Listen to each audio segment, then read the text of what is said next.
네, 안녕하세요. 주타팬입니다. 증시가 너무 많이 하락했죠? 간단하게 어디까지 떨어질 것인지 추측을 해보도록 하겠습니다. 일단 먼저 저는 2839포인트 부근을 지켜주었으면 했는데요. 결국에 이 구간을 이탈하는 순간 하락은 가속화될 것이라고 생각했습니다. 100포인트 정도는 솔직히 마음의 준비를 하고 있었는데 오늘 그 밑으로 아예 떨어져 버렸죠. 그래서 2700포인트가 깨진다면 그 다음은 2588, 아무리 떨어져도 2493 그 이하로는 안 내려갈 확률이 높습니다. 만약 한국 주식이 이 정도까지 떨어지면 정말 서킷 브레이커까지 걸릴 확률이 높고 여기서는 엄청난 저가 매수세가 유입될 것이라고 생각됩니다. 만약에 여기까지 도달한다면 지금 남아있는 현금 비중 모두 투입할 예정입니다. 다음은 미국 나스닥인데요. 나스닥 역시 14,685포인트. 여기 지지선을 지켜주었다면 더 좋은 움직임이 되었을 테지만 어저께 엄청난 하락을 했었죠. 하지만 장 후반에 꽤나 강하게 밀어 올려지면서 결국 양봉으로 마무리를 해주었는데요. 나스닥은 여기서 더 하락한다 라고 하더라도 13,700포인트 여기를 지지선으로 잡고 대응하시면 될 것 같고 혹시 어떤 돌발 변수가 발생하더라도 13,000포인트 근처까지 하락하고 여기서는 지지를 받을 것으로 추측됩니다. 피터 린치가 이야기했습니다. 주식시장의 약세는 콜로라도, 한국으로 치면 강원도에서 1월에 눈보라가 오는 것처럼 흔한 일이며 투자자가 준비를 했다면 당신에게 아무런 피해도 입히지 못한다고 강조했습니다. 시장이 급락하면 겁쟁이들이 싸게 매도를 하는데 이때가 현명한 투자자들이 싸게 매수할 수 있는 가장 좋은 기회라고 했습니다. 그렇다는 것은 즉 우리들이 싸게 매수할 수 있는 펀더멘털이 튼튼한 기업들을 평소에 공부하고 리스트화 시켜야 된다라고 생각합니다. 제가 항상 여러분들에게 소개해드리는 종목들은 아직 덜 올라갔거나 올라갈 확률이 높은 주도 산업으로서 수급을 기대해볼 수 있는 신뢰도 높은 거래량이 발생한 종목들, 투자는 늘 신중하게 회사를 공부한다는 마음으로 시청해주시면 감사드리겠습니다.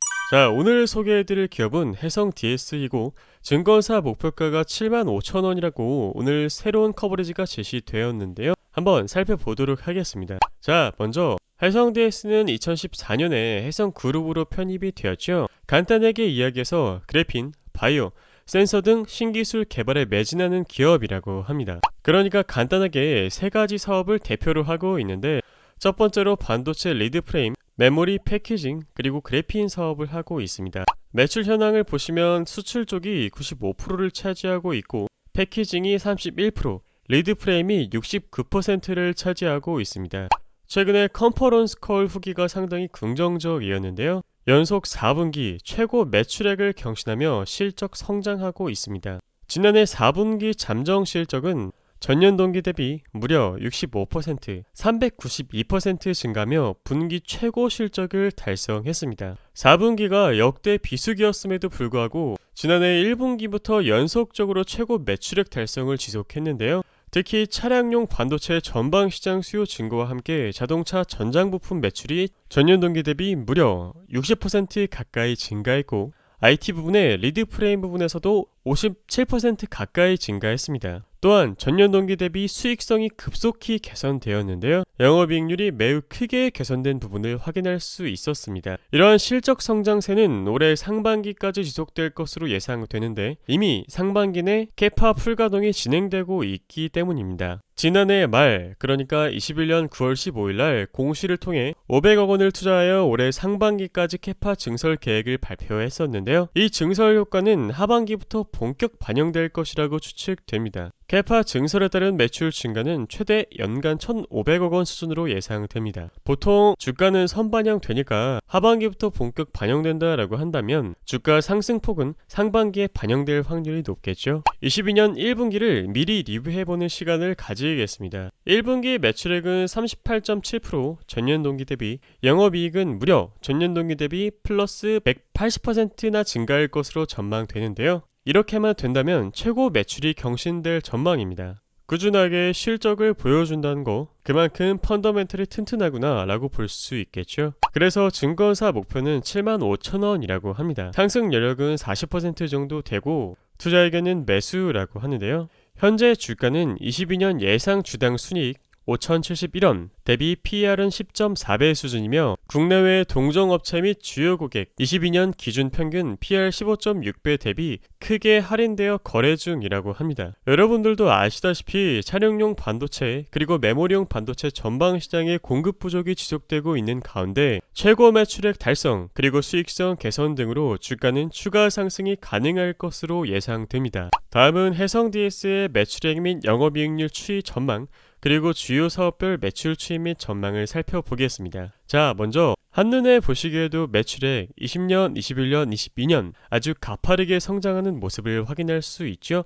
그에 따라서 영업이익률 또한 동반 상승하는 모습을 확인할 수 있고요. 리드프레임, 패키징 기판 그리고 기타 사업 2014년부터 올해까지 아주 꾸준하게 성장해오는 모습을 보여주고 있습니다. 해성DS의 가치는 높은 진입장벽으로 안정적이고 지속적인 SCM 구조를 가지고 있다는 것인데요. 간단하게 이야기해서 독보적인 기술력을 가지고 있기 때문에 꾸준한 매출과 영업이익을 유지할 수 있다는 것입니다. 해성DS의 주요 고객은 리드프레임, 패키징 쪽에서 글로벌 30여 개가 넘는 고객수를 확보하고 있고 경쟁력을 살펴보면 리드프레임 부분에서는 세계 최초 PPF 도금 기술을 보유하고 있다고 합니다. 자, 먼저 국내 최초가 아니라 세계 최초란 점이 상당히 주목해볼 만한 점이고요. 해당 기술은 세계 최초 특허 기술이고 친환경 기술이고 차량용 반도체 채택에서 증가하고 있는 추세라고 합니다. 패키징 쪽에서도 역시 세계 최초로 릴 투 릴, 그러니까 연속 생산 방식을 확보했는데요. 이러한 기술력 덕분에 제조 경쟁력을 확보하여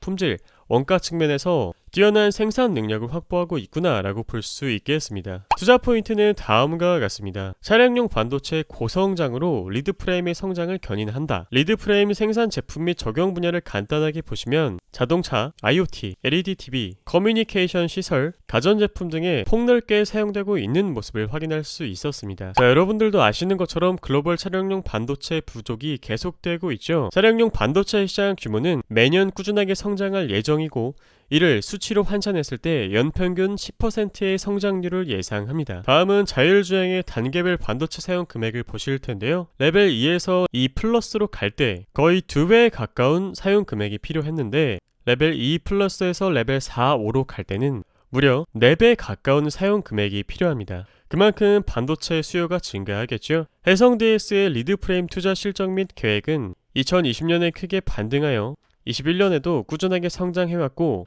해성DS의 리드프레임 사업 성장 추이 및 전망을 보시더라도 21년도에 아주 큰 성장을 이뤄냈고 22년도에도 그 성장세를 이어갈 것으로 추측됩니다. 두 번째 투자 포인트는 반도체 기판 부분에서 글로벌 고객사를 확보했다는 부분인데요. 리드프레임의 주요 고객사는 우리들이 잘 아는 회사들이 있습니다. 자, 기업은 실적으로 말하기 때문에 손익계산서를 살펴봐야겠죠.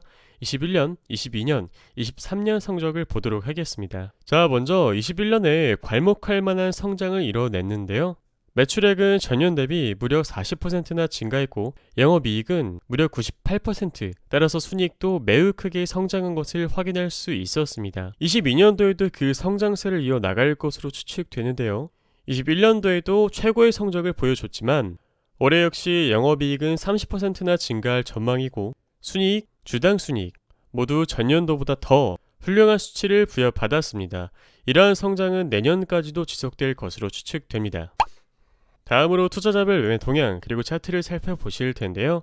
10월 1일부터 1월 25일까지의 데이터입니다. 한눈에 보시기에도 연기금이 가장 많은 물량을 3개월 동안 매수했고 그 다음은 기관, 외인이죠. 해성DS의 수급 측면에서 상당히 높게 평가되는 부분이 바로 특정 매수 주체가 3개나 관여하고 있다는 점입니다. 반면에 개인분들은 지속해서 매도하는 모습을 보여주고 있죠. 보통 기관과 외인이 사면 쌍끌이 매수라고도 표현하는데 연기금까지 꾸준히 매수하고 있으니 수급만 보더라도 상당히 매력이 있다고 할 수 있겠습니다. 다음은 해성DS의 월, 주, 일봉을 살펴보실 텐데요. 월봉상 양봉을 계속 만들어내면서 강한 추세 지속되고 있습니다. 이동평균선 역시 5, 10, 20 정배열 상태로 추세는 상당히 견조하구나 판단되고 다만 조금 위험하다라고 보여지는 부분은 RSI 수치가 81로 조금은 과열되어 있다고 볼 수도 있겠는데요. 해성DS의 실적이 꾸준하게 성장하고 있는 만큼 이 정도는 어느 정도 감안할 만하다고 판단됩니다. 다음은 해성DS의 주봉입니다. 주봉 역시 정배열 상태로 추세는 견조하다라고 볼 수 있겠고 거의 6만원까지 갔다가 주가는 밀려서 52,000원을 테스트하고 다시 위로 올라온 모습인데요. 주가가 하락하더라도 5만원만 깨지 않는다면 추세는 이어질 것으로 추측되고 만약에 코스피가 서킷 브레이커가 걸릴 정도로 크게 하락하더라도 우리들은 46,200원, 46,800원에서 해성DS를 3차 매수를 받아보는 전략을 취해볼 수 있겠습니다. 마지막으로 일봉입니다. 오늘 종가 마감이 53,800원이었는데 코스피가 이렇게 하락하는 와중에도 플러스 상태로 마무리를 해 주었고요. 주가는 다시 상승하려는 모습을 취하고 있기 때문에 충분히 내일 시초가부터 진입이 가능하다라고 판단됩니다. 투자연구소에서는 해성DS를 46,000원 초중반부터 모아갔었는데요. 증권사에서 지속적인 매수 의견, 목표가를 상향하고 있는 덕분에 꾸준하게 지켜보면서 관망할 수 있을 것 같고 아직 해성DS를 매수하지 않은 분들은 차트상으로만 놓고 보더라도 충분히 내일 신규 진입할 만한 가치가 있는 자리라고 판단됩니다. 오늘의 간단한 결론입니다. 실적이 우량하고 주가 흐름이 견조한 상승세를 보여주고 있고 연기금의 꾸준한 매수 유입, 외인과 기관의 매수까지 포착되었습니다. 그렇지만 강한 슈팅이 나오는 구간에서는 적당히 익절하실 것을 권유드리고요.